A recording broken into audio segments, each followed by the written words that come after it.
Hey everybody, welcome back to Word Balloon, the comic book conversation show. John Suntress here. It's time for part 2 of my epic conversation with Robert Meyer Burnett. You know, every time I have Rob on, I'm like, all right, don't keep him 3 hours. Don't keep him 3 hours. We talked for 3 hours again. But it's fine, and I know he's okay with it, because every time I'm like, was that all right? He's like, oh yeah, I always have fun talking to you, John, which means a lot, and I feel the same way. I'm a big fan of Rob's work, whether it's, of course, his wonderful work on Free Enterprise, that amazing movie that he made back in 1999, and man, he did so much work in the Star Trek universe. I mean, he did the special features for the Next Generation Blu-rays, and also the Enterprise DVDs with Roger Lays. And he also worked at the Star Trek Experience, the amazing Las Vegas Hilton virtual ride. Man, I'm telling you, for people who are all, jazzed up for Star Wars and Galaxy's Edge at Disney World and the like, that's how the Trek fans felt about the Trek Experience at the Las Vegas Hilton of the 90s into the early 2000s. It was amazing. And I went many times, and we talked about that. I can't remember if we talked about it in part 1 or part 2. Primarily in part 2, we talk a lot about new movies that are coming up, like Wonder Woman 84, and certainly Birds of Prey, recent drop movie, and also new TV, and a ton of old films and books. And as I said in part 1, my reading list always expands when I talk to Rob, and I'm always making mental notes of films and television and books that I have to read, because we're of the same generation. We experience the same things as kids. We still love classic sci-fi and fantasy because of it. Rob's more of a horror guy than I am, but if you're a horror fan, you're not going to be disappointed with some of the directions the conversation goes into. But just a lot of fun, as always, chatting with Robert Meyer Burnett.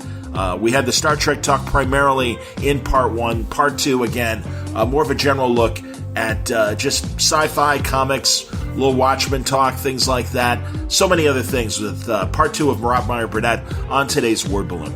Brought to you by the League of Word Balloon listeners. I can't thank you enough, League, as we wrap up February. Thank you greatly for that support. We've got new people jumping in and enjoying what happens here at Word Balloon, and I appreciate that. I appreciate it greatly. Couldn't do it without you and your support. If you like Word Balloon is free, but if you want to help out the cause, your domino mask and cape await, virtually speaking, by becoming part of the League of Word Balloon listeners and subscribing to Word Balloon via Patreon. Patreon.com/wordballoon, or click on the ad at patreon.com. But thank you for your support, League of Word Balloon listeners. This Word Balloon episode is also brought to you by Aftershock Comics, who are shaking things up right now at your local comic shop. Cannot wait for March, because Stephanie Phillips's Artemis and the Assassins will be debuting. We saw the debut of John Layman's The Man Who Effed Up Time this month. There's also other new books on the way, things like Zach Thompson's Undone by Blood and God Killers by Mark Sable.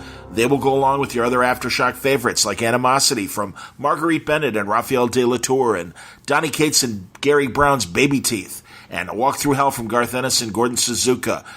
Tons of great books at Aftershock. Great creators that are friends of Word Balloon and have been friends long before they got involved with Aftershock. But, Aftershock has good taste. They go after great creators, and they bring you amazing concepts in their books every month. Go to their website. You'll find full story descriptions, preview art pages, and how to get these books digitally, or the diamond codes to order them through your local shop at AftershockComics.com. All right, let's get into it now. A great conversation, part 2 of my talk with Rob Meyer Burnett on Word Balloon.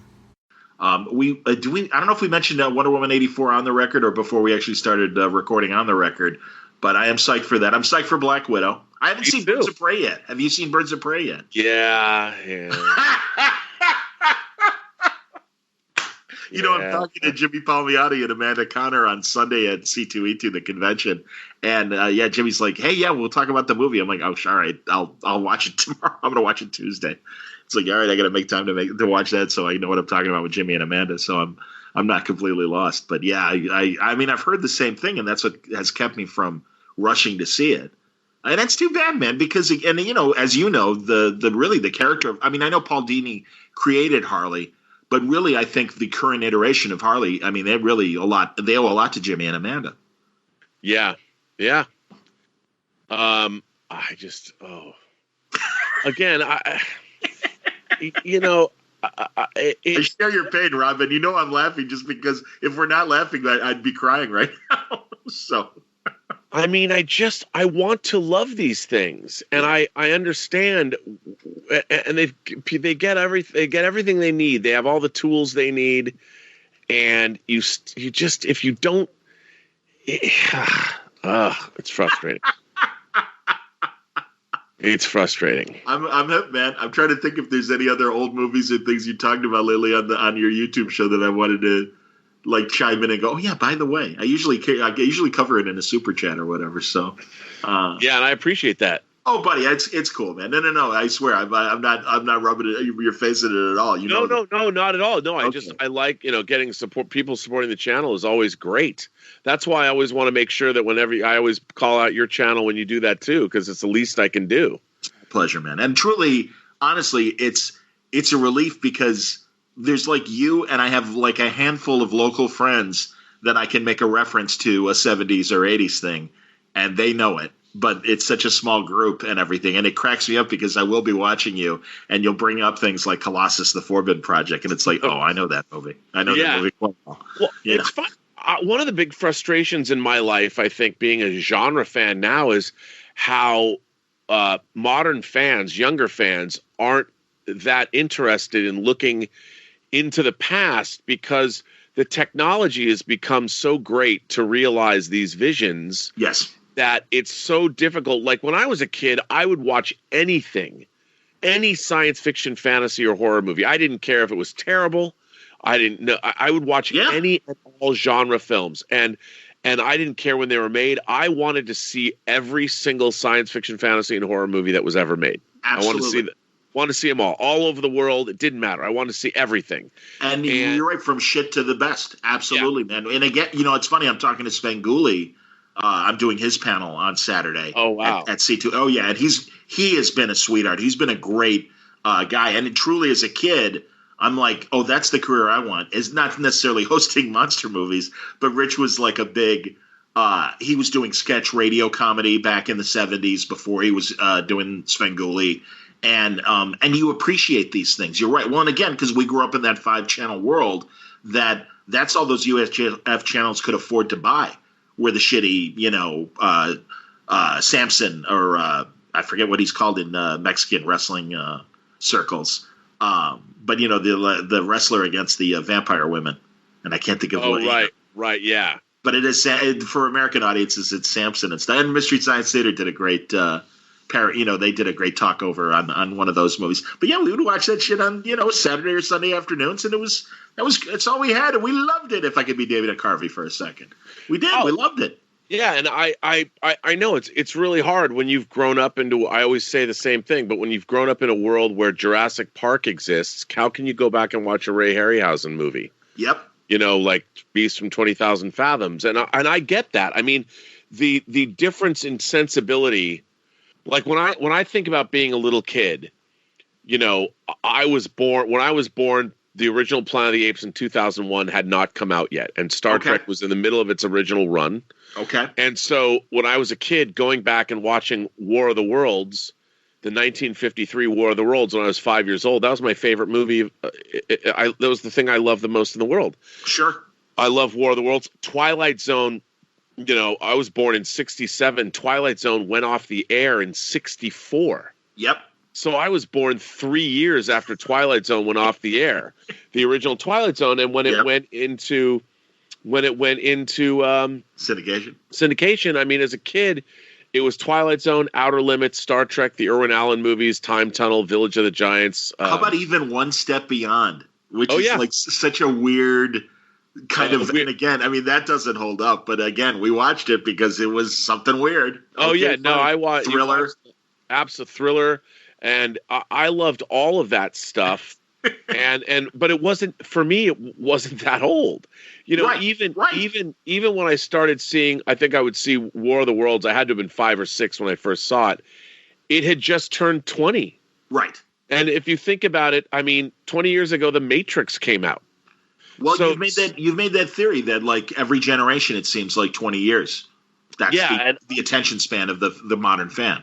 but I think that there was so much technological innovation when it came to television and movies. I mean, literally the late 70s in terms of genre cinema. I mean, I would even say going back to whether you had Exorcist, and then you had Jaws and Texas Chainsaw, and then you had Logan's Run and Rollerball, right? And then Rollerball, yeah, and then Star Wars came out a year after Logan's Run, and then you had Superman the movie, and then you had Alien.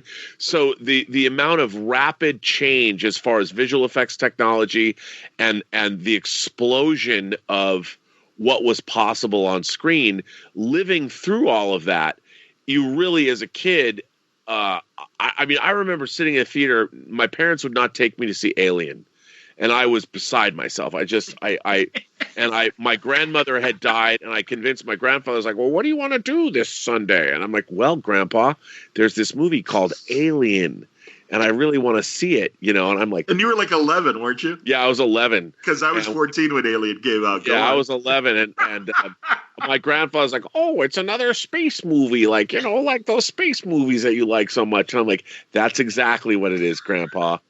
And it was so funny. I was watching. There I was at the UA 150 where Star Wars opened, this gigantic, gorgeous theater in downtown Seattle, and I was terrified. I was terrified that it was the tone of the movie. It was the tone of Alien, the whole opening. I mean, the camera's just panning through the empty ship before they have before Mother awakens the crew of the Nostromo. Yep. And they get the message. It's just the tone of it. And and even when they're walking on the surface of LV-426, going over the alien derelict, I mean, I loved it, but I was terrified. Yeah. And I could not possibly let my very sweet grandfather. And they swear in that movie, the incredible violence, the chest burster, and I mean, I can't even imagine. And my grandfather wouldn't. I'm sure it flowed right over him. He's like, poker faced it, or he didn't care. You know, he just didn't. I don't know what he thought. Yeah, I was gonna say that's interesting because I could appreciate oh my God, what did I take him to? Yeah, and then it was so funny because. In 79, it was Alien. In 1981, I made him take me to see Thief. Loved Michael it. Mann's Thief. Absolutely. Set in Chicago. I'm well aware. Robert Prosky, James Caan, Willie Nelson. It has some of the greatest profanity that I've ever heard in a movie. And I'm there with my grandfather, and Robert Prosky has a line. I can't even repeat it. He has a line of dialogue that I'll put your something. No, it's terrible. Okay. That's right. Yeah. Yeah, I'll put your to be. It's just so. Yeah, it's disparaging to Tuesday Weld. Yes, and disparaging to their adopted kid or whatever.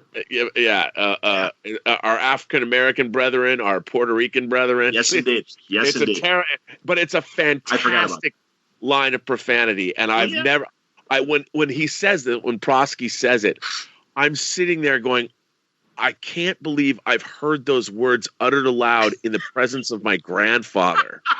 And it was just, and like when I walked out of Alien, when we come out of Alien, we walk out of Alien, and I go, I think my grandfather was like, well, what did you think of that? That was a pretty crazy. I go, Grandpa, that was the best thing I've ever seen in my life. I couldn't believe it. And I can't even, I never, ever once in my life had a conversation with my grandfather. I never sat down and said, Grandpa, what did you think when I took you to, he probably just blocked it out. And I'm like, that movie Thief that when I visited you in Palm Springs and we went and saw, it was so funny because my sister and my grandmother went to see Roman Polanski's Tess of the Ubervilles. Wow. and they went to see Tess and we went to see Thief. And I'm just like, oh, man. That's outstanding. Isn't it interesting, though? Because I find that the kids that were exposed to shocking horror or even shocking crime and stuff, they didn't grow up to go postal. And if anything, they were just fun people that dug this stuff. And because really, and in today's nanny state, and I'm a liberal, man, and I get it. And we do want to protect our children. But that said, it's like, you're not raising mass murderers by showing them this shit. If anything, you're showing them, well, it's all make-believe. And that it's just another form of entertainment. And I do. I think it's interesting that, and again, I'm the Uncle Buck of my family. I don't have children. So, and I really am like, the way John Candy is in that movie with my nephews and nieces and stuff. But yeah, my sister's like, don't let them see R-rated movies until they're at least 16. I'm like, all right. Well, I mean, we had the dawn of cable, and we had so much. I mean, we were watching the most. People don't even remember, but Cinemax, and it's Euro boobs that we were getting. Yeah, the exploitation movies that would Nazi love camp and like the Ilsa, the SS. I was literally talking about Ilsa today, the SS She-Devil. Diane Thorne, Ilsa She-Wolf of the SS. She passed. She died a couple weeks ago. That's sad to hear. Yeah, man. Oh my god. And she made a whole series of Ilsa movies. Yes, and it's you're watching. Like, I'll never forget this. So, in our house, we had one of these total split level suburban houses. You know, where the garage on the bottom level, and then there was a split level like a Brady house. Yeah. So in our downstairs, the family room, where basically I had my VCRs. It was my movie room, but that's where the washer and dryer was. Right. Now, I had never seen I Spit on Your Grave. Okay. And I had got the tape. And for your listeners who haven't seen I Spit on Your Grave, Camille Keaton, like Buster Keaton's granddaughter or something, plays this woman that goes into. She's a writer, and she goes and rents this cabin or this nice house that's in the kind of the edge of the wilderness. She runs across these 4 local guys, and she gets brutally raped 4 times in a day, and then she turns the tables and castrates one of them and kills the others. But the rape scenes are so incredibly brutal. I mean, I didn't know what this movie was about. It's just a horror movie. I didn't know. Well, and I had put the tape in, and I'm watching this, and my mom comes down and starts doing laundry.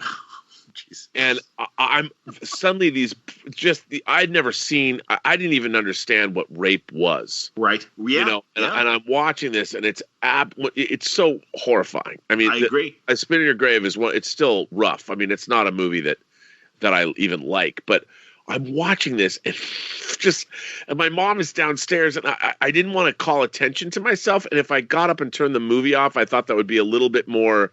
So I'm just watching it. I don't know what the hell my mom was thinking, but I'm watching this, and there are these.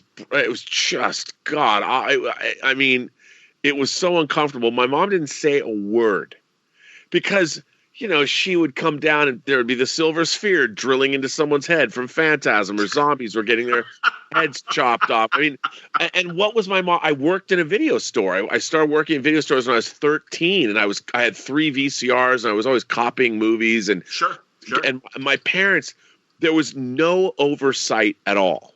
Like, they had no oversight, but they knew I was so into it. And I was always buying back then blank videotapes for $30 a pop. And I had a job. Like, I was working at video stores, and I was so into movies and books and comics and going to film festivals, even at like 11, 12, or 13. I mean, my parents, they knew how into it I was, but the stuff that they saw me watching, I mean, I can't even imagine having kids I have not met very many 12-year-old kids today that I think could even begin to fathom most of the shit I was watching. I understand, man. And no, I was like that. My parents bought me for my 11th birthday the George Carlin Class Clown album with the 7 dirty words you can't say on television. And I said, well, it's comedy. I'm sure it's funny. Right. He's been on Ed Sullivan. That can't be bad. Yeah. It was like, whoa. And never was it like, oh, we made a mistake. Let me take that back from you. No, it's, again, it was a different time. I'll tell you, you mentioned, and it's sad because as you say, the rape scenes in I Spit on Your Grave, I had completely forgotten, of all movies, Absence of Malice, the Paul Newman, Sally Field movie. Yeah. And Paul Newman is suspected to be a mobster because his father was a mobster and his uncle was a mobster and all this stuff, but he's a clean living guy. Yeah. And Sally Field at one point to exonerate him pressures this friend of Paul Newman's to admit, hey, he spent the night with her, and she was kind of unstable, and she was a Catholic woman and was dealing with an unwanted pregnancy, and because it became public and in the newspaper, she kills herself. And Paul Newman, do you remember, he almost rapes her because he's like, what do you want to hear? And he really is like being really physically violent, and it comes close, and he realizes what he's doing, and he stops. and it's this near rape, and I'm like, wow, I did not remember this from the movie. I just remember the big journalism and getting into people's lives. Yeah, and, whatever. Yeah. I did not remember any of that at all, and I'm like, man, that shit wouldn't fly today.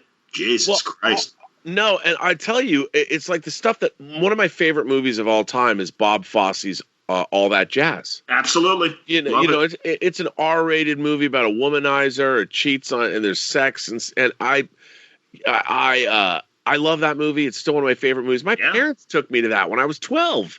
Yep.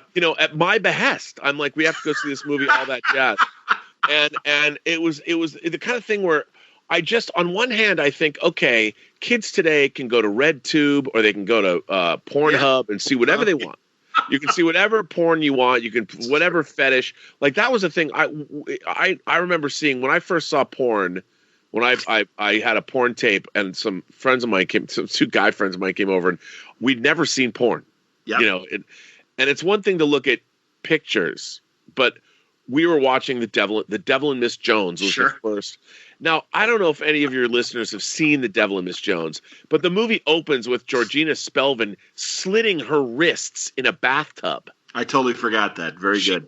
She slits her wrist, and you're like, wait, what? And we're watching this, and I'm like, it was good because she was nude, but then she slits her wrists, and she goes to, like, purgatory. Right. And they're going to send her to hell because she killed herself. And she's like, well, isn't there some way if I'm going to go to hell that I can like live I've been such a goody two shoes. Can't I like go back to the world for like a month and live my life out in total sin so I can feel like I deserve to go to hell? And the guy is like, well, okay, that sounds good. And we're watching this stuff and you're looking at adults.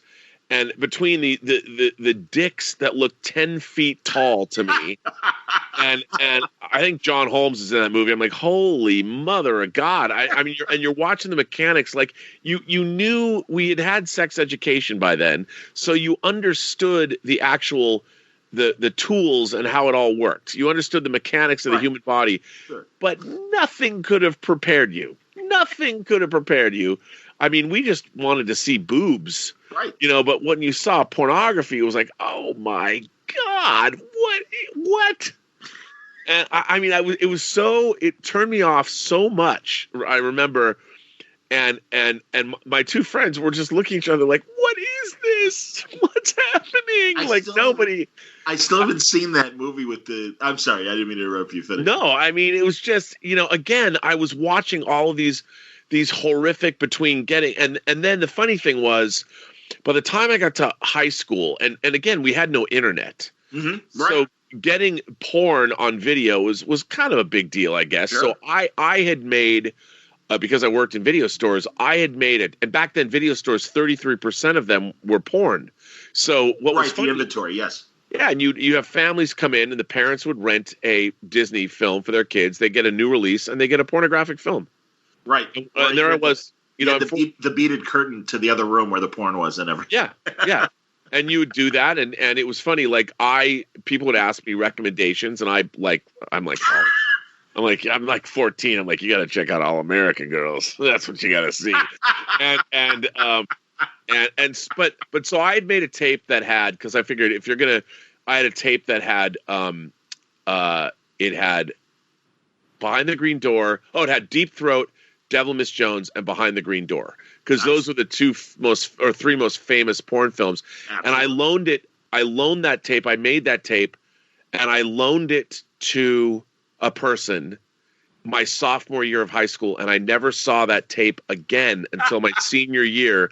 And I was at a party, and I made all my tapes. I put them in these faux like leather containers that had these clear plastic pockets, and I would make graphics, and I'd cut pictures out from magazines and type the labels.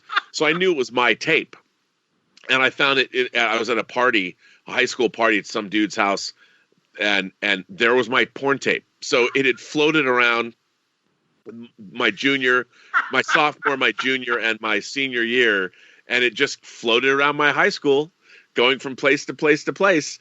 And it was so funny. I didn't take the tape back. I didn't go, this is mine. I just left it there, and I never saw that tape again. And it was funny. I wondered how many people actually saw that tape. But yeah, my back in the day, and now I just think about everybody's so desensitized to everything. But Yeah. I mean, even though we were watching the most horrible stuff, I mean, now you get these extreme movies like a Serbian film. I don't know if you've ever seen or heard of a Serbian film, but it's not. I would not recommend watching it. That's the title of it, a Serbian It's film? called A Serbian Film. Okay. But if you ever get a chance and you ever come across it, you got to get the uncut version. You got to get and basically you listen to the director talk about, well, I was trying to make a movie that metaphorically represented what the Balkan conflict did to all the people that live here. But it's wow. I mean, yeah. Hey, yeah. You mentioned on your show today, I'll bring it back to Rollerball, that there's going to be a German 5-disc Oh DVD my thing. God! Do you know what's on the other discs? Did you have any details of what else they're doing? Like, I would hope there's documentaries. I would love to hear James Caan talk about Rollerball. Or is Norman Jewison? Is he still? Didn't he direct it? Yeah, he did. Okay, yeah, I was going to say, is he still alive? I'm not sure if he's still alive or not. I think he might be.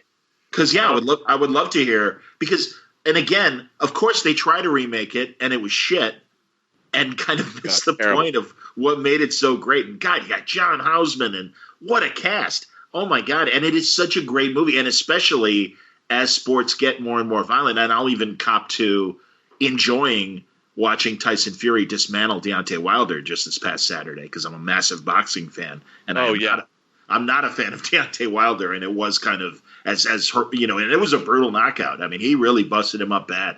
He broke his eardrum, for God's sake.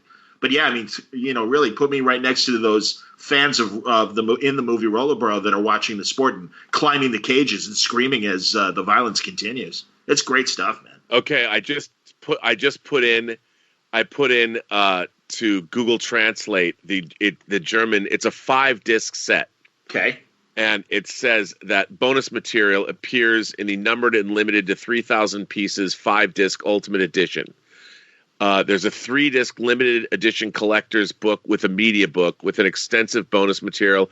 The brand new 85-minute documentary From Rollerball to Rome, reverberation of a sci-fi classic produced exclusively for this publication. The director's box also contains John McTiernan's remake. Oh, that's all right. From Sweden to Stardom, a conversation with Maude Adams. Blood Sports, a conversation with James Caan. Return to the Arena, a featurette, The Fourth City, journey back to the original Munich locations for the film. The Bike Works, stuntman Craig Baxley about the motorcycle stunts. From Rome to Rollerball from 1975, a documentary. There's audio commentary from Norman Jewison, audio commentary by author William Harrison, 2 vintage 8mm reels. Wow, I mean this. Oh, that sounds amazing, man. Is it like $100? How much is it? Let's see. It is. I just order this stuff and I don't even pay attention to how much it costs. It's 50 Deutschmarks, so it's 51.99.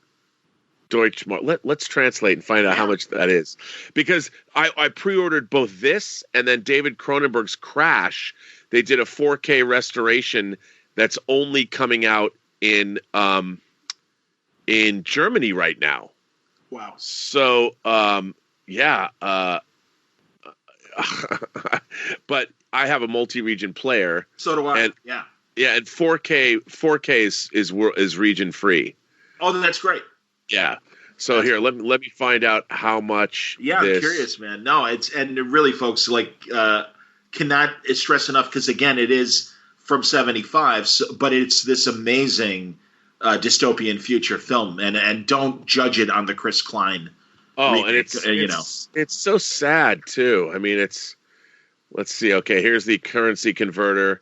I didn't realize it was Maude Adams. I was thinking Leslie Ann Warren or somebody like that. I don't know why I wasn't thinking Maude Adams. No, Maude Adams, big thing. Let's see. Good Lord, to US dollar. Oh wait, let's see. John Houseman. Yeah.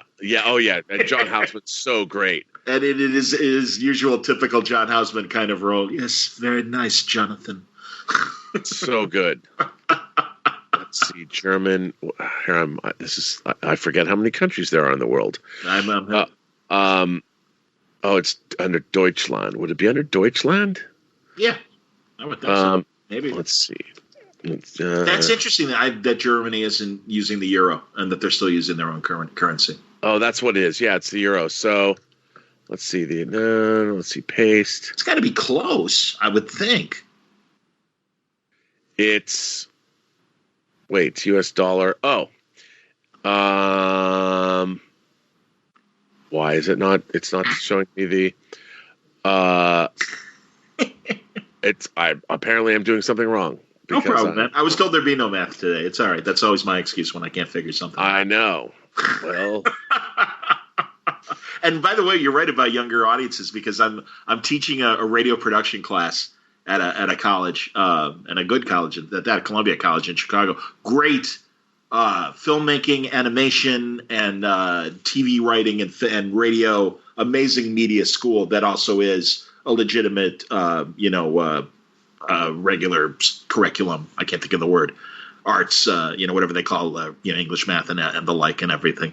But I one of my first assignments for them was to do a person on the street interview, and one kid goes, "I want to do a comparison of anime to old school cartoons." And I'm like, "Well, tell me what you think old school cartoons is." He said, "Oh, old stuff like Dexter's Laboratory and Ed, Edd and Eddy." And I'm like, exactly. I'm like, I was hoping it would be like, Hanna-Barbera or whatever. No. 90s. I'm like, okay, well, and again, I get it. That shit was brand new when you were a baby, so I understand. Again, 20 years ago, I'm like, okay. But it's so funny to me that people don't have an understanding. Like if you watch anime and you like, say, Mobile Suit Gundam, mm-hmm. They've been making new Gundam, but Gundam premiered in 1979. Like, how do you not know all of that? Or go back and be curious to watch it. I agree. And especially animation. Right. So, God, it totally passed when Orson Bean passed away. And our friend Julie Betson had to remind me that he was Bilbo in the TV Hobbit. Right. And I totally forgot. I had that great oversized coffee table book that took illustrations from the TV special and still told the whole book and stuff like that. It's one of my favorite things that I ever had. I unfortunately don't have it anymore. But that was like a great Christmas present that's the first time I read The Hobbit, was reading that. Oh, yeah. No, I mean, that's another thing is that we did live through, you can really go back, especially if you're a fan of sci-fi, horror, and fantasy, you don't have to look far back to have a really well-rounded a look at the genre. You can, it's doable. Mm-hmm. And I find that so few modern fans do that. And I'm surprised, like whenever even on my show, I've had so many people contact me because I'm just riffing and I pull stuff out of thin air all the time. Yes. Like I don't know what I'm going to talk about. Something flits through my oh yeah, I have that right over here and I'll get this or whatever. And it's such a funny thing because, I didn't have any friends growing up. I had lots of friends growing up, but I had no friends that were interested in the stuff that I was interested in. Right. The books, the comics, and I was really into all this stuff. And I would read industry trades, and I was really deeply into this stuff, and nobody would care. So now I've filled my head up with all of these things, whether it's books, movies, there's so much of it now. And what's funny is Stephen King is still a thing. Like, Stephen King was my favorite author when I was 12. Sure. And yet he still is. He's still, I buy all of his books and read them. And now, there's more Stephen King adaptations than ever before. We had we had Dr. Sleep, there's tons of stuff all the time. And I mean, we live in this fantastic time, and I wish I saw more people, especially more younger fans, be interested in because like when I was a kid reading Starlog, I'm like, I have to see The Prisoner. How can I see The Prisoner? And until it came on PBS, like it was either in the late 70s or early 80s, and The Prisoner came on. I'm like, yeah, man. No, it was in Chicago at the same time. Yeah, man. Yeah, and I'm like, oh my God. Like when it came on, I kept, I'm like, Mom, they're going to show The Prisoner on PBS. And my mom's like, what are you talking about? Because she didn't know. They didn't have The Prisoner in the United States. My mom had no clue. And I'm like, yeah, but Mom, it's a 17-episode show. Patrick McGoohan made it. It's Kafka-esque, and the secret agent gets stuck. He gets kidnapped. He doesn't know why or who put him there. And he goes to the village. Like and all I knew about it was what I'd read. Like I hadn't seen it. When I sat down and watched it, it was even better than I thought it was going to be. Mind-blowing. Absolutely mind-blowing. And there was nobody, like, it would be over, and I'm looking around like, is there somebody sitting in this room I could talk to about this? No, there never was. And, I'd want to go to school, and I'm like, hey, did anybody watch everyone's like, what? And they're like, and then they'd be like, why are you watching PBS? Is that like Sesame Street? I'm like, no, man. And there was nobody cared. That sucks because I did have a handful of friends that we were all watching The Prisoner when we were like in junior high, and our minds were just absolutely blown. Yeah, and also we even had Secret Agent reruns of the Danger Man, his first series. Right. So and it was even better because we were convinced it's the same character. Oh, and yeah. Isn't this cool and everything? And obviously McGoohan denies it, but George Markinson, as you know, the story editor. It's like, of course it was. So they just didn't want to pay the creators of Secret Agent to come right out and say it. And that just made it even cooler. Yeah. Have you seen that documentary that I told you about that was on? You had to buy it to see it, but it had all these great video interviews with McGoohan, either from the 80s or the 90s. Yes, I did see that. No, and all that great footage of Port Meridian, or Meridian. I would love to go there. That's really I gotta save up the money and do that before. Yeah, I would love to go there. And it was I think it's Port Meridian. I think you're right. Yeah. But yeah, like when they remastered The Prisoner, on they put out these incredible Blu-rays. Yep. Of The Prisoner, and now you can't get them.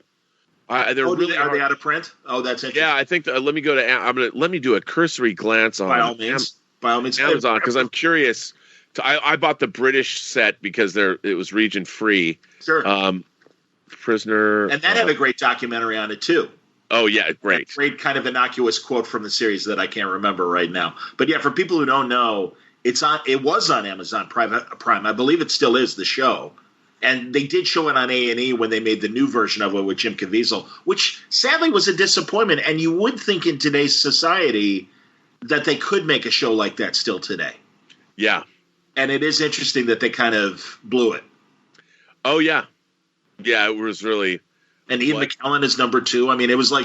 It should. I mean, really, and even Caviezel, I thought Caviezel was like, all right, I always felt Robert Palmer, because he kind of looked like McGoohan, the singer, would have made a great number 6. Oh, yeah. Because he had that face. He had that he had Kirby eyes. Patrick McGoohan had Jack Kirby eyes in real life. Yes, he did.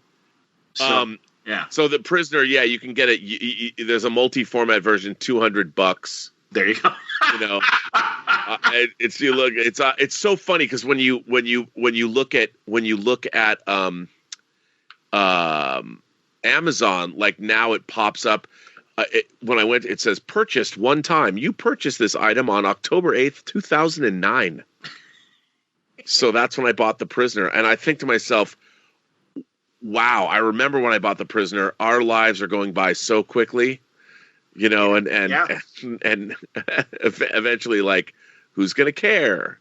No, I hear you, man. Well, the original DVD version, I remember being in the hospital almost 20 years ago, and a friend brought it to me while I was in the hospital. And it's like, I know you love this show. And I'm like, oh my God, I haven't watched it forever. And it's so goddamn good. And also, thank God for YouTube, because the Brits make so many great documentaries about not only The Prisoner and other dramatic shows, but man, even in the last 2 weeks, I saw an incredible Young Ones documentary, and about how the Young Ones TV series, only 2 seasons, only 12 episodes in total, changed British comedy back in the 80s. And it was fantastic. And everybody who was involved in it was in it. And it was so interesting and great. And again, probably made for BBC 3 or 4 or whatever. And thank God, somebody threw it up on YouTube, so we got a chance to watch it. Oh, yeah. I figure you're a Young Ones guy. Oh, yeah. I love the Young Ones. Again, Oh, and the fact that you can now just get anything that you want. Yes. You can literally just go whatever you want. And that's another thing. Like when we were younger, we had to work for it all. Yeah. Like you had to go and get it.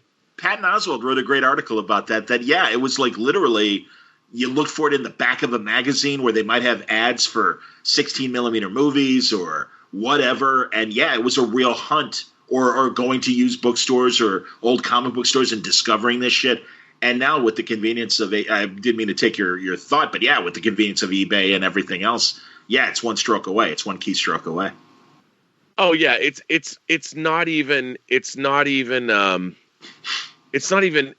like you don't have to lift a finger except a few strokes of a keyboard. Right. And you can get anything sent to your house. Anything. Yep. And even if you could think up the most obscure toy in the world or some book you read that was your favorite book. Like there was I always talk about this book, Sci-Fi Now, this pictorial history of the science fiction film that came out in 1978. Yep. And you can just get it. Yes. And it's just anything you want. There was a short story collection that came out in either the late 70s or early 80s, The Great American Detective. And it was this amazing collection of noir pulp fiction and everything from the original pulps. And it had Dashiell Hammett short stories and Chandler, but it also had so many of these other fly-by-night, detectives and stuff. And I loved it as a kid. And sure enough, yeah, about, 15 years ago on Amazon, I'm like, I wonder if I could find that. It's for a penny and then shipping. Fantastic. Let me buy that. Or the short story collection, The Further Adventures of Superman and The Further Adventures of Batman that they made to tie into the films. And goddamn, amazing short stories. And I always, every now and then when I talk to Mark Waid, I always point out he did an incredible short story called Forget Me Not, where it was kind of a witch gives, like, Superman's like, hey, it's tough dating Lois, and she'd probably have a better life if if we weren't dating or whatever. And, the witch kind of grants that happening. And, he's the only one that remembers. And his memory is starting to fade about their own romance, and it's freaking him out. And it's such a great personal Superman story. And it's this great little short story. Or Neutral Ground, one of my favorite Batman stories. And it's about a tailor that makes not only Batman's costume, but all the villains. And Bruce Wayne comes in and, okay, is my order ready? And he's explaining how he's reinforced Batman's gauntlets. So when he's climbing the rope, it's, not going to burn through the costume. And the Riddler's in there. And he's like, I told you I need 66 question marks. He's like, yeah, I know. Don't worry about it. It's fine. And it's just this great, just interlude in Gotham where they all go, whether it's a hero or a villain, they all go to the same tailor. It's like, that's the kind of shit we need, man. And if you weren't aware of these paperbacks, they'd come and go, and you would have had no idea that they exist. I mean, it's such a funny thing, and you'd have to know, like, you know these things, and then they become favorite things of yours, and then you find them later in life, and you can get it all now. You can just get it all, but I just don't think that it. I don't mean to say like, oh, young people today, they don't. I just don't think kids today. There isn't the kind of attention span. You click something and you find out the information that you want. I mean, these books, we would puzzle through them and look at them and read them over and over and over again. They would sort of take root in your mind, and I just don't think people are like that anymore because the world has just become a different place. Yeah, it's too easy. It is. And again, not in a negative way. No. But again, the pursuit was as much fun. It's like, oh my God, I wanted those pewter, Dungeons and Dragon figurines forever. And there's only one store that has them, and it's, an hour bus ride away. I heard you talking about like taking the bus to go wherever. And I used to do the same thing, or ride my bicycle to a specialty shop in Chicago. And from suburban Chicago, ride my bike all the way. And it would take like an hour and a half to get there. But it was worth it because then, I could finally buy my my old-time radio shows that I want on cassette and listen to these amazing, old detective shows or even science fiction shows and stuff. Yeah, man. No, I know. Again, it was the hunt. That was as much as gratifying as finally having the thing. Oh, yeah. So. I mean, no, it really was. And again, I just don't think there are people that, collect vinyl and all that stuff, but I don't think it's I don't think it's now. The fact that anyone romanticizes vinyl. I was watching the new High Fidelity television series. Tell me about it. I've heard about it. I haven't watched it yet. Well, I read an article about it, and I was actually going to cover it. I think I might do my show. I think I'm going to do it tomorrow. Cool. It just that I've never met a woman in my life who collects things the way the character in High Fidelity collected his records. Okay, yeah, Cusack's character in the movie, and obviously, who wrote the book again? Nick Hornby, who wrote About a Boy. And, yes. Yeah, and great there was and let's see if I can find this review. And it was really interesting. So they've done obviously a gender swap. Yeah. And you didn't buy it? I just didn't buy it. I didn't buy it, and I think she was great in it, but the whole point of that, there's something uniquely male about how men collect things like records. I'm happy. And this is not, I'm not being sexist at all. It's just in my life experience. I mean, women collect things like shoes and all that. That's a different, but it's different. Like I had a roommate. I lived with a girl platonically. She's a friend of mine who had like 400 pairs of shoes. Sure. And her name was Ines, and 400 pairs of shoes. And her shoe closet was amazing. But, she would wear them, and she would accessorize and have clothes and she would wear her shoes. But when you're collecting vinyl, when you're collecting music, it's not just the item, it's knowing about the bands and understanding and the culture. And yes. And I just was watching the show, and it felt inauthentic to me. That's it. I didn't believe that the main character owned this record store. I can't speak to music, but it's funny. And I used to, there were no women growing up that were as passionate about the nerd shit that I was. But it's really been funny, especially doing Word Balloon in the last 15 years. Kelly Sue DeConnick is one of us. And it's so funny because she's like, oh, God, I used to buy the Modesty Blaze paperbacks. And I'm like, this is why you're my spiritual little sister. And I love you. I mean, and the same with the Benson sisters. They're the same way. And it's like, oh, and they grew up in central Illinois, about 2 hours from Chicago. So they would get Chicago stations and stuff. And we'd laugh about old stuff and everything. And it's like, oh, you see, I'm like, God damn it. Why didn't we grow up in the same neighborhood? We absolutely would have been friends growing up. That's fantastic. So, and they're younger than me, but it kills me. So yeah, I mean, it's funny. I agree with you. I think in general, you don't necessarily see them, but they're out there. And again, that's the great thing about the comic culture, that, hey, we like this shit too. Great. Come through the door. And you promote that feeling on your YouTube channel as well. And I know you sincerely believe it. And it's great that, it is, that they are getting their chance to say, hey, we like this shit too. And it's like, great. I do. Great. Yeah. But I found this article. I'm going to save it to talk about this. Oh, great. Well, I look forward. That's a good tease for tomorrow's show. But here's how the article begins. It's by Julian Mapes, and it was in Pitchfork. Okay. Wow. There you go. Great website. Absolutely. Yeah. And it starts out, it says, it's worth remembering, particularly right now, that High Fidelity was never just a story about record store nerds ranking their days away.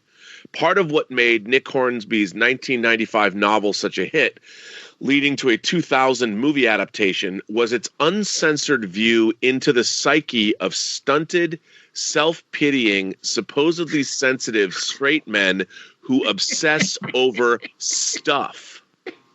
This fundamental maleness was well noted in reviews at the time. Hornsby's book revealed a fascination with the sheer voodoo of what so often passes as masculinity, the weird ritual facts, the useless objects, wrote the New Yorker. Hilarious. While the Lad Mag Details was a bit blunter. Keep this book away from your girlfriend. It contains too many of your secrets to let it fall into the wrong hands. These secrets include a deep fear of sexual inadequacy, including a passage where the record store owner protagonist Rob self-deprecatingly longs for his father's era because back then a man wasn't supposed to make a woman come. There's another more famous part where this same middle-aged man feels the need to warn other men that women don't wear sexy underwear 24/7. And then it goes on and on and on and talks all about this. But I think the idea, I love this idea that men who obsess over stuff. And for me, I totally get that. Like I don't think if I were to try and explain to somebody, like I remember having a girlfriend once that came in and she was looking at my paperback books and she said, none of the spines of your paperback books are broken. None of them are creased. I go, absolutely not. And she was like, well, do you read them? I go, I've read all these books. And she goes, they don't look touched. I'm like, that's the point. I've kept them in mint condition. I know how to read a paperback book without breaking the spine. And I show her how I fold the covers, roll them back, and hold my hands on the spine so they don't break. And she's like, why don't you want the spines to break? And I'm like, because somebody art directed that spine. You know, the spine itself is part of the package. It's part of the book. And when you put it on the shelf, you want to be able to see what it is. Right. And when you have all of those lined up together, they look great. Yeah. And she thought and she's like, but a book is supposed to be read. I was like, yeah, but it's also an object of art. Absolutely. Everything about it was designed. I always quote my buddy Jason Wood when he talks about the super deluxe hardback editions of reprinted material. And he's like, oh, it's shelf porn. And I'm like, yeah, absolutely. I get it. Man, I'll tell you, that and especially the era that we grew up, so many great paperback covers that just, I mean, I bought that Robert McGinnis coffee table book of all the noir covers that he made over the years. Best. Yeah, man. No, and that's honestly my favorite part of San Diego is when you go in that section where they have the original art for so many of those, not only paperback covers, but magazine illustrations of short stories and things.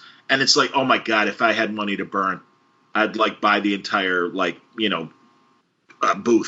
And it's just back up the truck because that stuff is just so iconic. And and that's what I look for in terms of when I buy. I don't buy pages of original pages of comic art. I like buying commissions. And me too.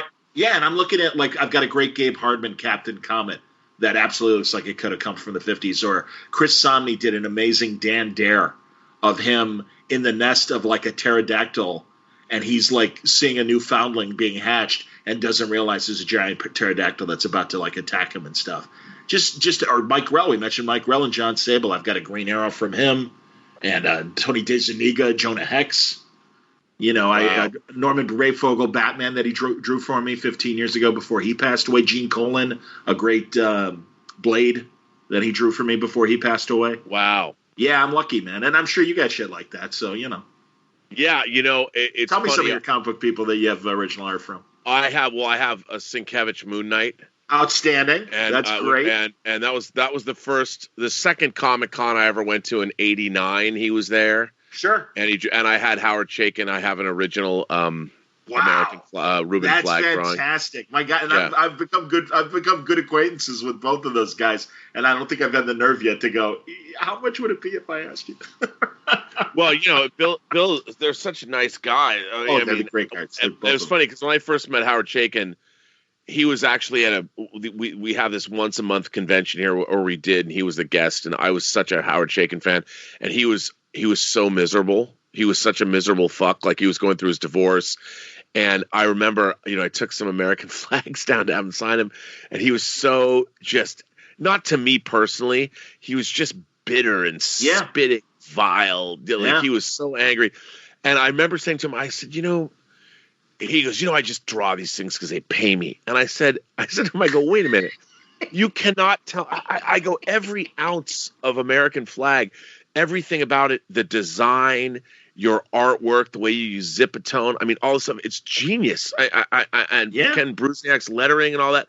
Yeah. It's amazing. He goes, I don't care. And I go, you can't not care. I'm like, there's no way. You're not tossing this stuff off. This stuff is amazing, and it kind of changed my life. And I said, I ripped off, I was running for student council president when I was in high school, and I ripped off the cover of American Flag 1 and drew my own poster based on your work. I mean, this comic means a great deal to me. And he goes, it's fine. It's nothing. I just do it for cash. And it was, I was like, what? Like, I couldn't believe it. And people, I found out later that people, now he's much different. I've met him. Oh, no, I mean, honestly, he, and I don't know if he was having drinking issues back then, but no, he's absolutely mellowed. And no, I agree, man. He's a deep thinker, and I love him. I absolutely adore every time I talk to him and everything. He's incredible. Yeah, he's amazing. And it was really interesting watching him deal with the fallout from the United States of Hysteria, that cover. Yes. That he was being canceled for that cover. Absolutely. We talked about it on Word Balloon. Go on. And I just, I'm like, are you kidding? Like, here's what I don't like. Look, God forbid you go read Black Kiss. Right. I mean, it's so, when I think back again to the things that I was watching and reading when I was a kid, like the horror novels. I mean, the gorier, the more sex and the violence, the better. I mean, and I think today everybody's so, offended by everything. And I'm like, do you know what it is to be a human being? Do you know what it is to have lived through history? Human beings have been terrible to each other. You go back far enough, everybody has been on the receiving end of either violence or some kind of horror. And it's just, I don't know. And people just they have such short memories, and there's such a lack of understanding of what has existed in the past.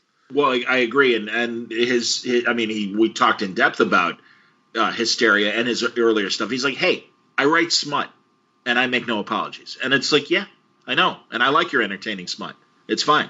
I mean, it's like, I know, again, you and I, we've been reading him for 30 plus years, if not 40 plus years, and we know what we're getting when we walk in the door. And it's like, yeah, this is the guy who did The Shadow and had smutty shit in his Shadow and stuff in the 80s. And he's like, oh my God, the original Shadow fans, they hated me. I'm like, not me, man. And I was a big fan of the radio show, and I love that series. I mean, I love The Shadow. I love Blackhawk. I love Twilight, his DC Cosmos. Twilight was amazing. I can't believe that he even did that. You go back, you're like, Howard Chaykin did Twilight, and it was the coolest shit ever. Yep.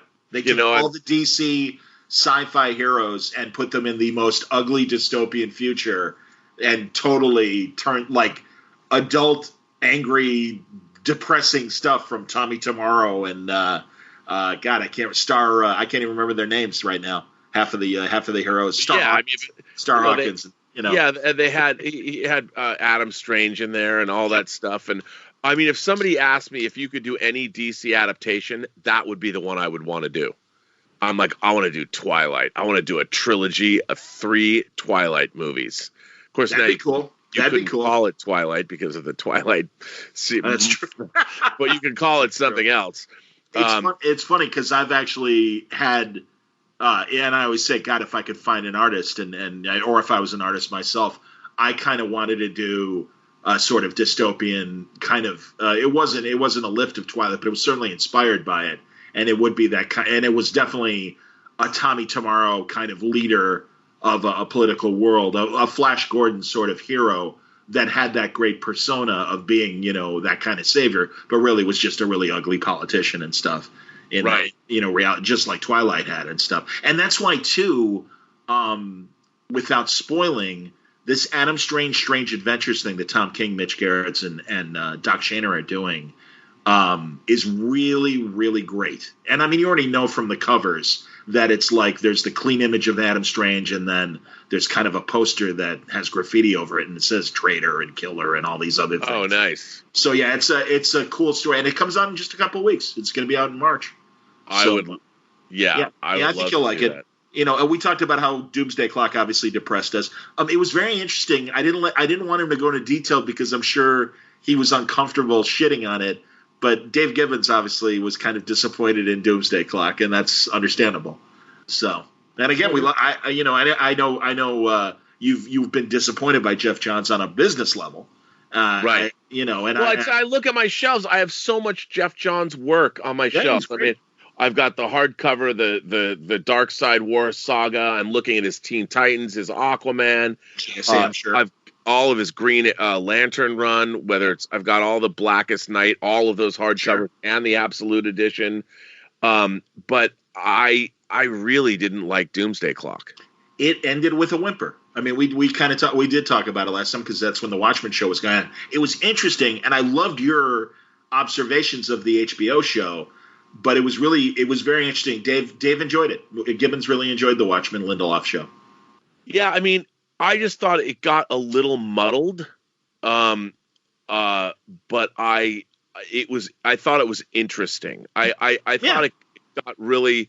I mean, I thought it was really weird how the smart Asian woman was certainly put in her place at the end. Yes, and I was like, that politically is sort of strange. Or the slave race serving Ozymandias, as you pointed out. Dr. Manhattan made a slave race on Europa. I'm like, well, you know what? Here's what I watched an interview with Lindelof where he said that when TV writers get together, they like to out-woke each other. And I'm like, well, that makes sense. I mean, I totally get where they're coming from, but I'm like, it seemed to me like they picked what is going to be our cause du jour, and we're going to now build our show around it. And I don't know if I talked to you after it was already over last. I can't remember either, but go on. I think if it wasn't over, it was damn close. Yeah, but I mean, well, you know, in Watchmen, the whole thing that Adrian Veidt is trying to do is prevent the end of the world. Right. You know, it's to prevent this apocalyptic, that nuclear catastrophe is going to destroy the planet. It's going to destroy humanity. And so you're talking about an extinction level event. Like that's what was up. It was an extinction level event. Correct. Well, in this Watchmen show, you know, the hatred humanity has for one another has been going on since the dawn of time. And I thought that the end of the movie, I thought that what Lady True was going to try and do is a la what Adrian was doing. She was going to use the nostalgia drug or whatever and psychically beam with that tower, beam across the planet, images into everyone's head all at one time, using Veidt's, you know, the psychic blast of the squid creature, was going to combine it all and blast these images of racism. You know, like the Tulsa riots would have been, what happened to those people would have been blasted into everyone's mind across the planet. It would have killed a lot of people like the psychic blast did. Mm-hmm. But the idea is all at one time, people were going to experience that kind of suffering all at once. And they would feel it in their nerve endings, and this kind of racism and the hatred humanity had for one another would finally be purged by this psychic shock of literally using the nostalgia drug. Like all of it, all the things that we saw in the show would have been brought together as part of her plot. And then at the end, when it was just like, we want to steal Dr. Manhattan's powers, and I'm like, but even when Dr. Manhattan was created, he didn't steal powers. It was an intrinsic field accident. So if you wanted to turn yourself into Dr. Manhattan, just build the same intrinsic field, step into it, and turn it on. Sure. And the same thing should happen to you. And at the end, I'm like, this whole thing about capturing Dr. Manhattan and stealing his powers, I'm like, where did this come from? This is not how Dr. Manhattan was created. It was an accident you could actually recreate. You don't have to steal it. Why would you have to steal his powers? I mean, that's not how he was created. So I thought the ending was a huge letdown to me because it didn't have anything to do with the rest of the world. It just had to do with, well, Lady True, like you had these two opposing plots where Lady True and these white supremacists both decided at the same time to steal Dr. Manhattan's powers. Yeah. I mean, it was such a weird. I liked all of the elements, and like the episode 6 where she was reliving her grandfather's life. Yeah. That was amazing television. Yeah. And I thought that there was all these really disparate ideas that were fascinating, but it didn't come together as a whole because ultimately what they started out showing us, the Black Wall Street massacre, what happened in Tulsa, really had nothing to do with the overarching plot of what was going on, other than the fact that, like, here you have Regina King, who was so sexy too in that role. Angela Abar, she was amazing.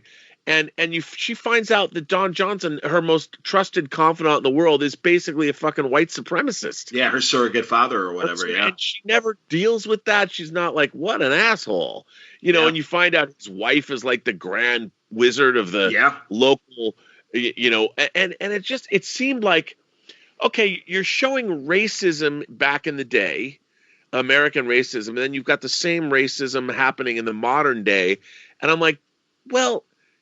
It seemed a little convenient that, okay, we've got the same racists almost 100 years later. And I'm like, that seemed a little mustache twirling to me. Like suddenly, you're going to turn into Dr. Manhattan and what? Kill all the people of color? Well, what happens when you cross the pond and you get to India or when you get to China? That's a lot of people. And it really depends on when I was in South Korea last year in 2018, I understood what it meant to be part of a racial minority. Mm-hmm. As I was wandering through Seoul, there aren't a whole lot of other people other than Koreans there. And I loved Korea. It was great. I loved South Korea. It was so much fun to be there. And I was there doing a documentary about the Korean War. And talking to people that fought and were there. But everywhere I went, every store that I went into, people are looking at you. Sure. And I was like, I'd been to European countries and I'd been to the Middle East and I've been to, but I'd never been to an Asian country before. And I'm like, oh, this is what it's like to be a minority. Like, this is what it's like. I take it for granted as a white man when I walk in, if it's 2 o'clock in the morning, I want to go to 7-Eleven and buy myself a toothpaste. Like, oh, I'm out of toothpaste, or get one last beer before they stop selling. I'd never even think twice. But if you're black in America and you walk into a convenience store at 1:50 in the morning and you also want to get toothpaste and maybe pick up a sixer or something, it's not the same thing. Yeah. And until anybody of any color can go anywhere in this country any time of day or night, there's not racial equality. And I think that's always something I think the way Watchmen was dealing with it was really interesting and really compelling, but it sort of lost that narrative halfway through as their cockamamie comic book plot started to take over. and I'm like, okay, even Dr. Manhattan, and I understand where this came from, looking like her husband, when Dr. Manhattan was suddenly the black version of Dr. Manhattan, and I get that. So now you've got a black actor playing Dr. Manhattan. Even that was a little strange because, I get it. I guess Dr. Manhattan can make him look however he wants, but that wasn't him. I mean, Dr. Manhattan is John Osterman, and I just didn't understand, Laurie Blake, they never deal with the fact that Dr. Manhattan just walked out on her, apparently. Right. And you never, they never really had a conversation other than she was having a one-sided conversation in the phone booth. There was just stuff in there that I was watching it mostly marveling that it even got made. It was a beautifully made show. It was beautifully acted. And I thought the plot was cockamamie. I was like, this is wacky. I mean, what they're doing is so out of left field and odd. It was not what I expected, and if nothing else, it was fascinating television. Oh, absolutely. And again, that's Dave and I focused on things like Gene Smart doing so great as Laurie and Regina King, and and even he said it was its own story within the Watchmen universe rather than rehash our people. And he said too, he goes, I'm really glad Damon said that's enough. One season's enough. And I agree. The only thing I'm, curious about was where was Dan Dryberg, the second Night Owl? Yeah. I mean, that seems so strange to me. Like, why wouldn't you deal with him? But you know what? He's the older white dude. Well, there's that. Yeah, I suppose. And he was kind of the fan point of view character in the original story, and now Regina King is the fan original point of view character. So I don't know. But again, yeah, that is it. But Adrian Veidt's right there, obviously. So I mean, they did have they did have a white man to pick on and everything in Ozymandias. I don't know. Well, I mean, yeah, it just I don't know. You, man. I hear you. It was I don't know. I was looking at it going, I want to know, what was it like to sit in that writer's room breaking that story? It was, I just thought the whole thing was, ultimately, any problems that I had with that show, I have to stand back also and go, fuck, man, I can't believe this even got made. How did Lindelof convince HBO to make this in the first place?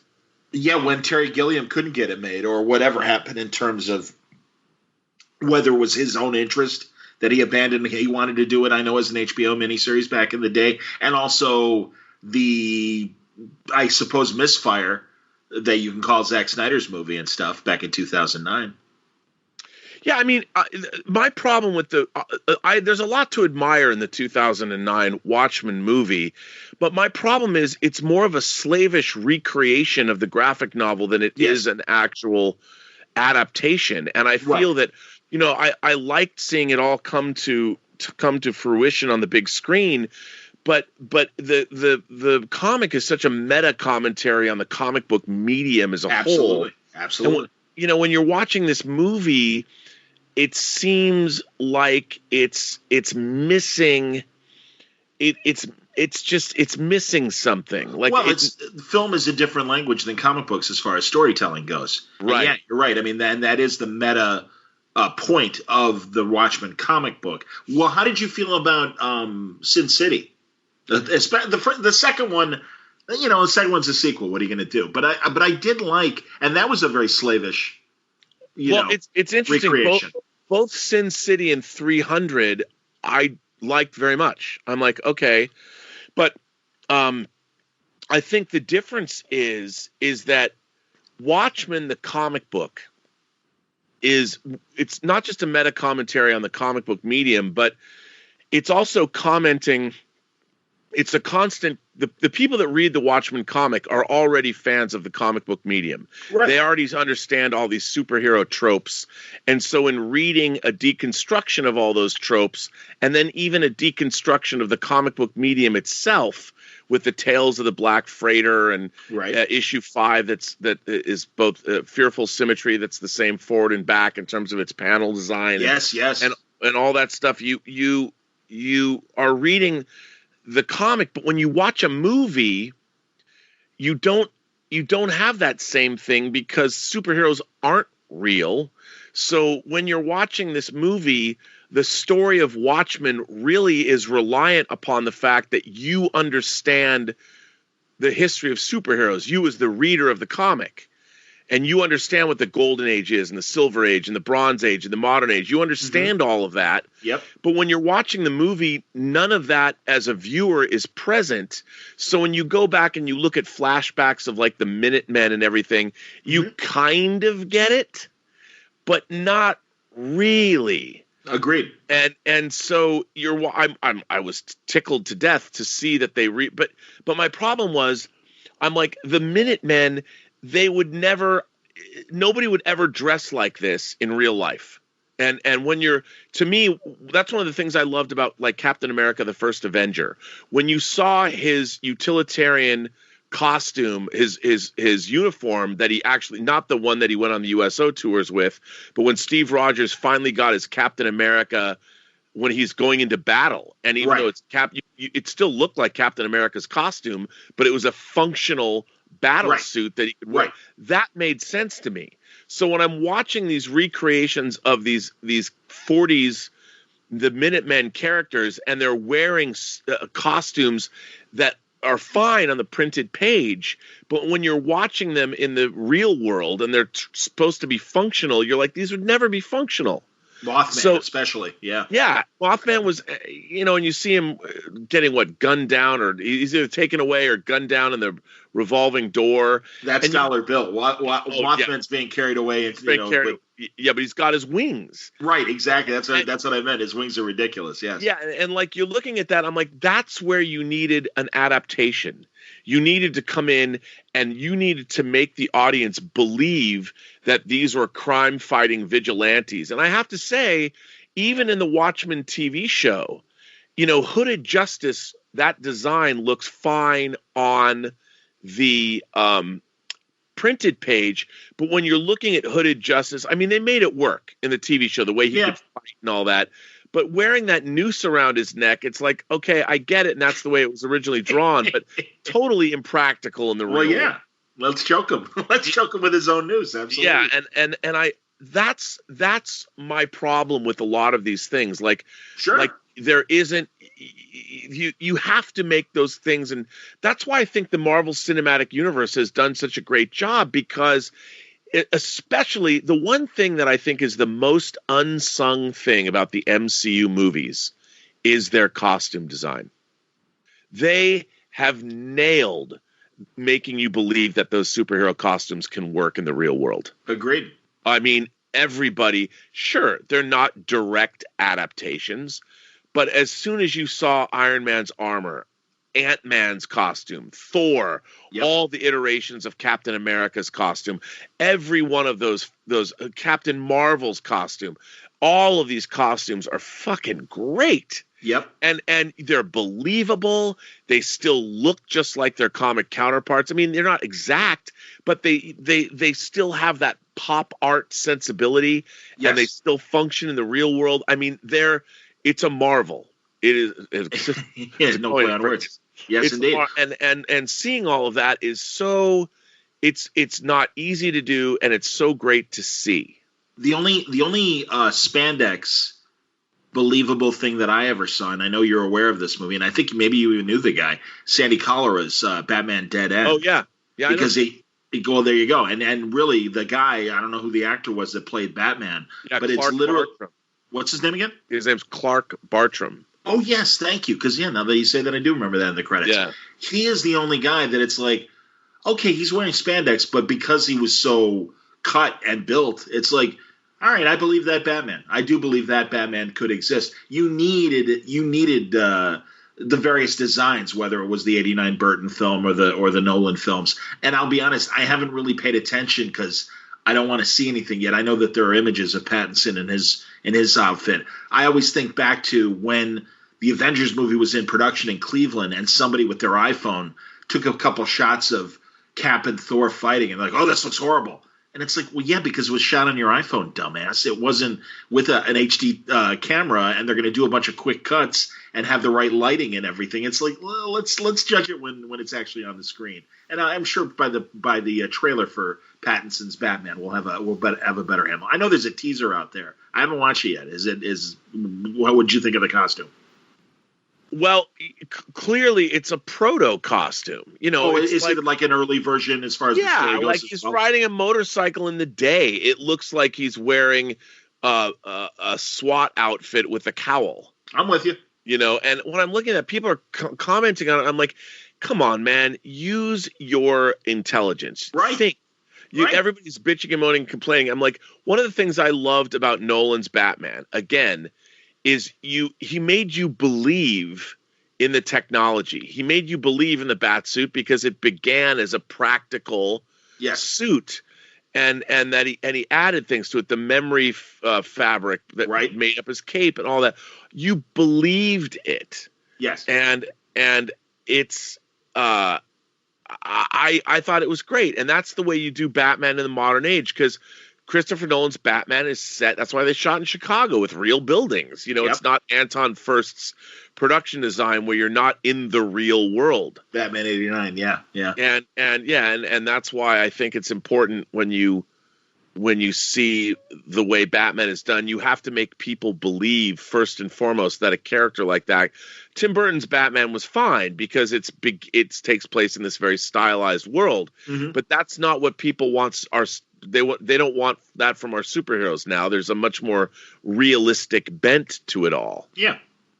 And I think rightfully so. I mean, I think there's nothing wrong with that. That's just the style. I mean, I think one of the great things about superhero movies is I always wanted to believe that a superhero movie would show me what it would be like if I went outside and saw Superman fly by. Mm-hmm. And that's one of the reasons I did like Man of Steel. A lot of fans are like, oh, he would never have killed Zod. I'm like, right. He would have. In real life, what's he going to do? Where are you going to stick Zod? You can't put him anywhere on Earth. He'll break free and kill everybody. And I thought the way they showed that battle between the two of them and how they continued on from Bruce Wayne's point of view in Batman v Superman, when he's looking up and watching that kind of destruction, I'm like, I want to see a Miracle Man movie. I mean, I want to see issue 15 where Miracle Man, what is it, Kid Miracle Man or whatever, is waiting. Fight between, yes. And just hacking off thousands of people's heads and putting them on pikes until Miracle Man shows up. I mean, that's a kind of, I want to see that dark shit in a superhero movie. And Man of Steel showed you what it would be like if Superman and Zod, two superpowered Krypton natives, were fighting in an American city. It would be horrific. Absolutely. The destruction would be terrible. Civilian lives people would be dying by the thousands. It would not be fun. And I think a lot of people rejected that because they never stop and think, what would be the reality if that really happened? Yeah, but I also think, and you're right about Man of Steel when it comes to that. I agree with that. I know that, and I'll tell you, the first 10 minutes of Batman v Superman with all that stuff, I did believe in that. And for that film, what failed to me was instead of making Lex Luthor this crazy, psychotic 66 Batman villain, what was missing was that great scene that Brian Azzarello and Lee Bermejo did in their Lex Luthor Man of Steel miniseries, where he has lunch with Bruce Wayne. And he's just very calm, and he's like, look, this is an alien. We can't trust this. Why? You're a reasonable man. We are Earth people. He says he's a good person. How do we know? And right. And again, because of the events of Superman versus Zod, that's a plausible argument for Bruce Wayne to go, yeah, I don't know. And again, I would have liked to have seen that level of reality as opposed to, the redcoats are coming. And it's like, all right. Well, it's funny. I watched like the whole nightmare sequence in Batman v Superman, where you see this future where Superman is apparently working for Apocalypse, working for Darkseid, and what? I as much as I admire some of Zack Snyder's filmmaking, Batman v Superman, it's like you watch that nightmare sequence and you're like, how is anybody supposed to know what's going on here? Right. And in the Ultimate version, it goes on for like 10 minutes. And first of all, right. And you're looking at this Road Warrior scene, and the Omega symbols burned into the ground, and Earth is spewing magma into the sky, like in the drawings of Apocalypse. If you've never read those Fourth World comics and you know nothing about why would they have included that in the movie? Like how it never pays off, and you look at it, it's cool, but I'm like, what? And it just seemed to me like I do want to see the Snyder cut because I was going to ask. Okay, go on. Yeah, I want to see it. I want to see it because I hated Justice League. I want to see a Justice League movie my whole life, and there's nothing about it that I liked. I love all the actors playing those roles, and that movie was just you see you watch the trailers leading up to the movie of Zack Snyder's version of it, and I'm like, well, that looks at least of a piece of Man of Steel. I would have loved to have seen the Justice League, so we would have had his trilogy, his DC Trinity trilogy. I'm with you. And I'm like, it sucked what happened. And look, they just got cold feet. Yes. After Batman v Superman didn't make $1 billion and they didn't know why. And again, it's because the people that are in positions of power, the gatekeepers at the studios, do not know why these movies either work or don't work. They don't know. I hear you. They don't understand. Yeah. They think they do, but not really. No.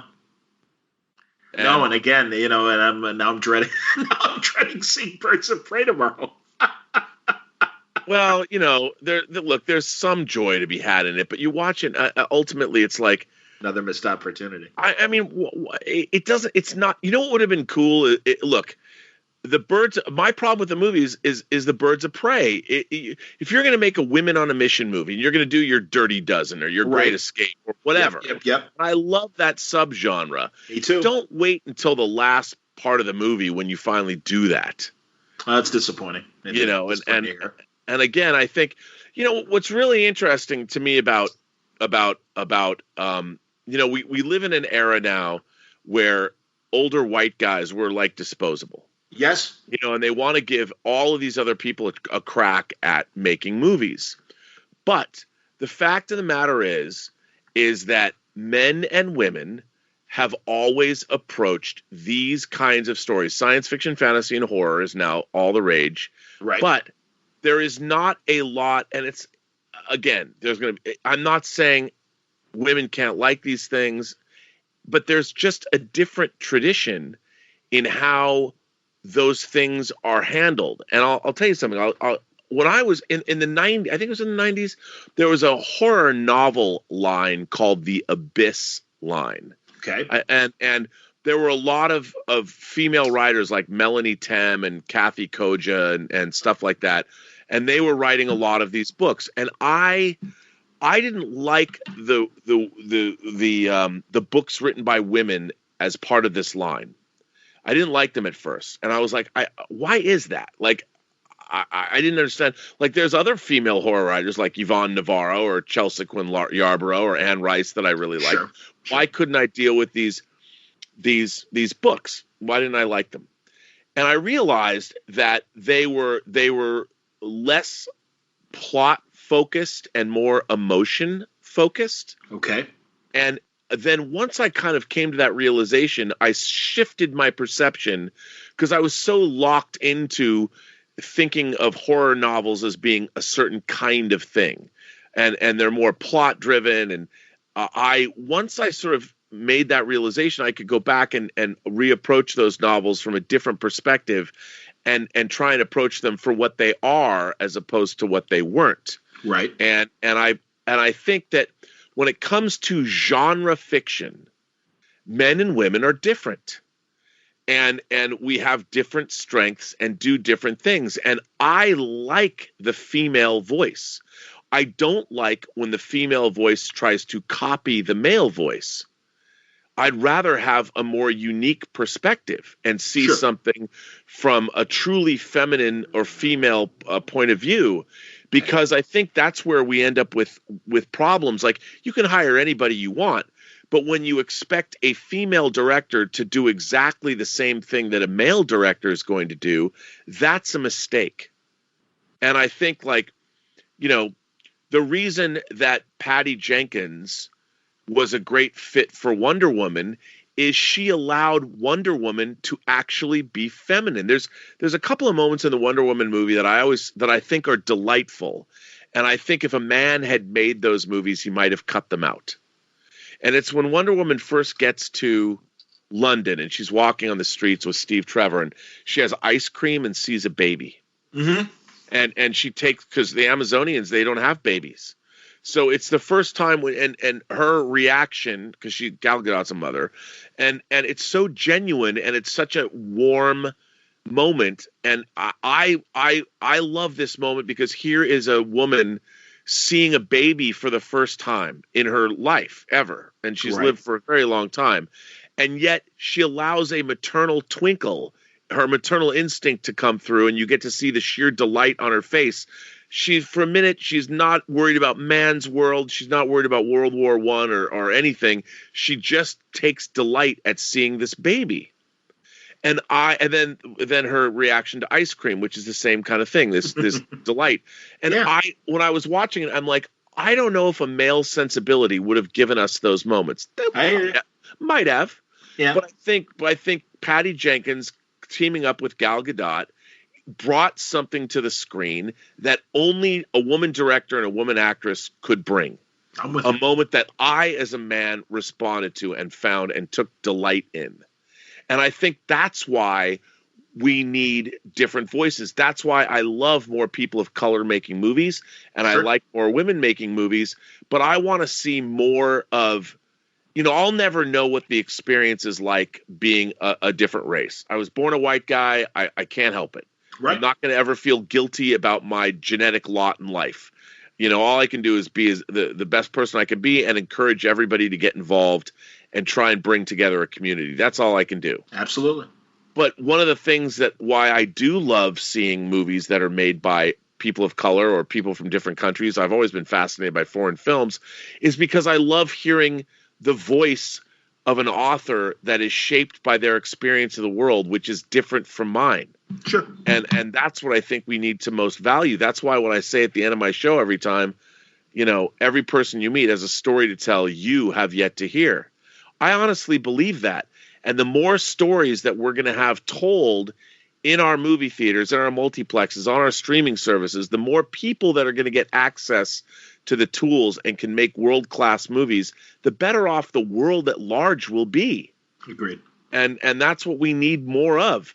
And the only thing is, I also believe that you shouldn't get rid of one voice just so another voice can be heard. Yep. You need all voices. Yeah. And I always say on my show, you can't trade one oppression for another.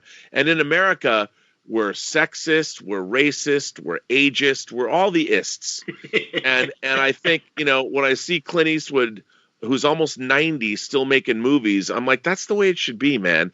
And I know some people be like, he's an old white man. What does he have to say to anyone? And I'm like, what doesn't he have to say? Sure. He has as much to say as anybody else. Absolutely. And rather than talk about who shouldn't be talking, why don't we talk about everybody who needs to be lending their voice to the conversation? I mean, it's so strange. I'm always saying, what do the libtards out in Hollywood know? I mean, I don't want to hear from them anymore. You Hollywood types. Like, who are Hollywood types? Most of the people I know in Hollywood came from somewhere else, first of all. Whether they came from the East Coast, the Midwest, wherever, to make movies. I don't, and people here bust their asses. And I've always said art traditionally attracts liberal-minded people. And I don't mean like libtards. I mean liberals that are interested in new ideas, looking out for new ways of looking at the world. And that's what liberalism really is all about. And it's not allowing immorality to flourish, to destroy the pillars of our society. Immorality in small doses. Okay. I've gone to a few parties in my time, you know what I'm saying? But it's not like you can't run a society that way. No. And when I think about my liberal values, I think about the fact that America is a country that we're all immigrants here. The only people, if you're not indigenous, if you're not one of the first people, then you're an immigrant. Right. So to sit here and talk about America's a white Christian nation. Well, not if you're Native American, it's not. I mean, how many typhoid-ridden blankets did you sleep on? Absolutely. And it's how far back do you want to go? Right. And it's such a crazy thing to me.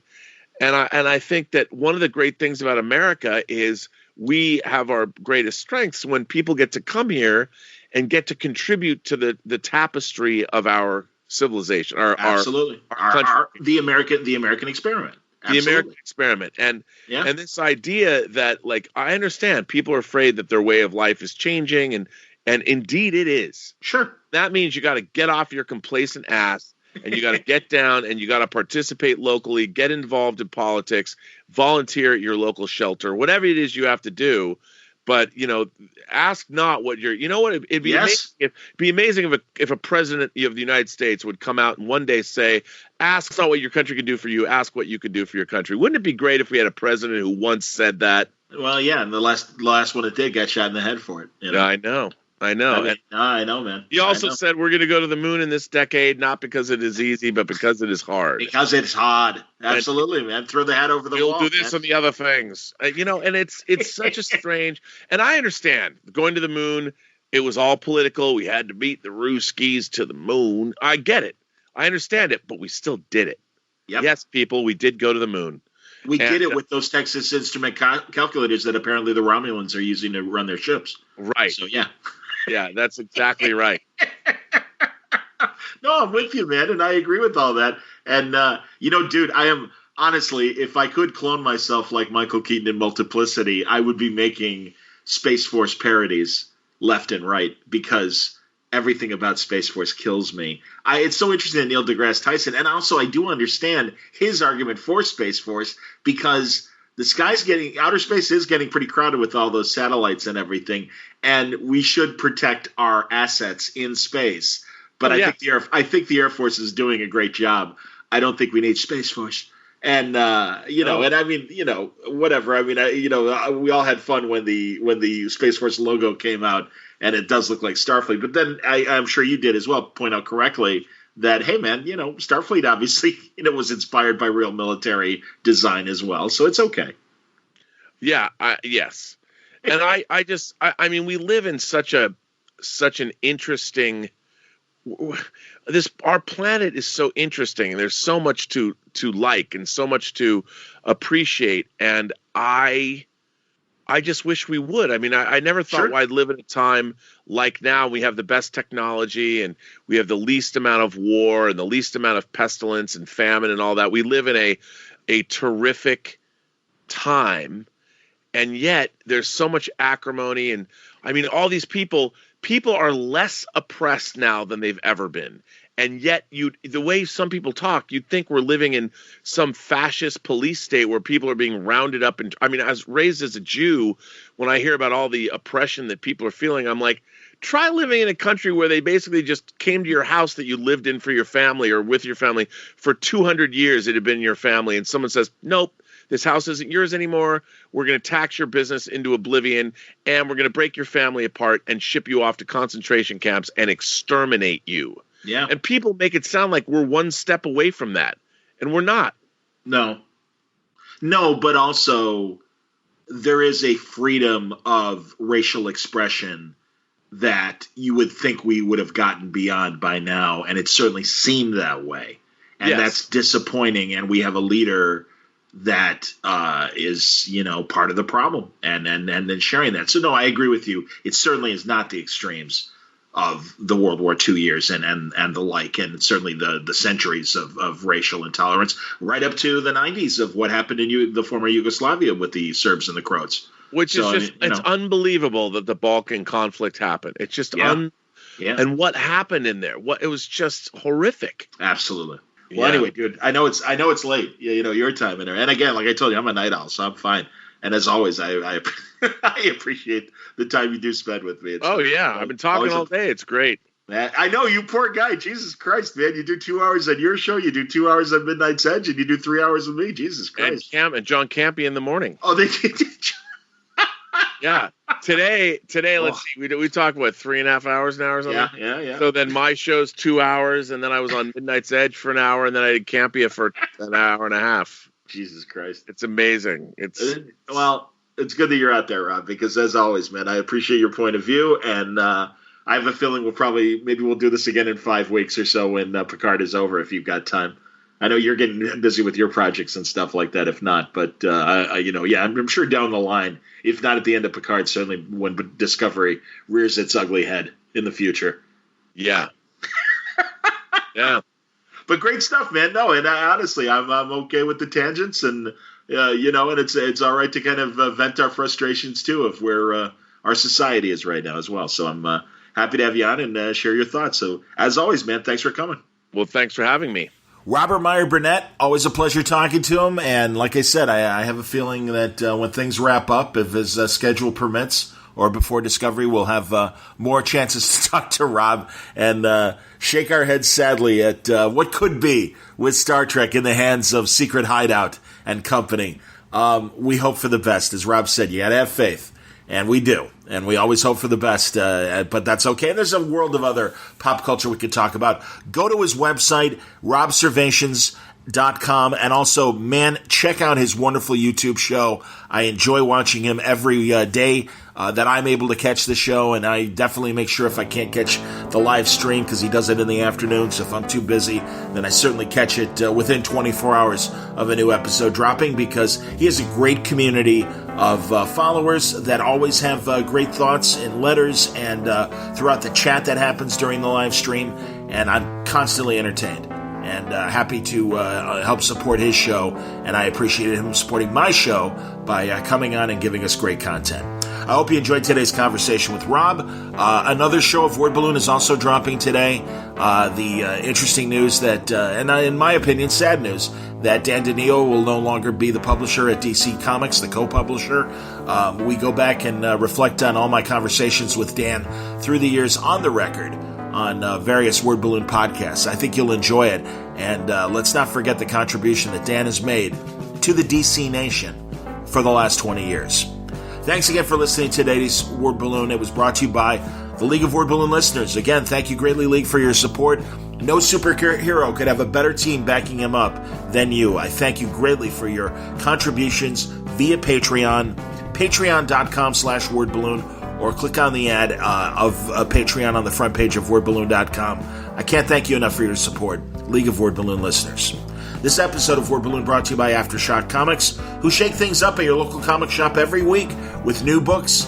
Things like, of course, John Layman's The Man Who Effed Up Time debuted this month. I'm looking forward to Zach Thompson's Undone by Blood, God Killers by Mark Sable, and in just a couple weeks, Stephanie Phillips and Artemis and the Assassins. Cool stuff. It's coming in March. They will go along the shelf of Aftershock with other great books like Baby Teeth with Donnie Cates and Gary Brown, and Animosity from Marguerite Bennett and Raphael De La Tour. So many books from Garth Ennis, including A Walk Through Hell by he and Gordon Suzuka, and of course his Jimmy's Bastards. Their catalog is filled with great works from some of my favorite people in comics, like Phil Hester and Paul Jenkins and Tim Seeley and Cullen Bunn, and new friends like Matthew Klickstein and his wonderful book, You Are Obsolete. Go to their website. You'll find full story descriptions, preview pages, and the diamond codes, how to order those books through your local shop at AftershockComics.com. Thanks again for listening to Word Balloon. I'm looking forward to C2E2 this weekend. I hope to see you there. It's going to be a great show, and we're going to have a lot of fun as we, check out the Artist Alley. That's always an incredible, one of the largest artist alleys of any of the big conventions out there. And I'll tell you, I'm waiting for the snow to start to hit today. I hope it all blows over before the convention starts. If you're planning on coming, please, I hope I have a chance to say hello to you in person and shake your hand, and thank you for supporting Word Balloon by listening or being part of the league. Please let me know, because it'll give me a chance to thank you in person. Until next time, Word Balloon is a copyright feature of Shaky Productions, copyright 2020.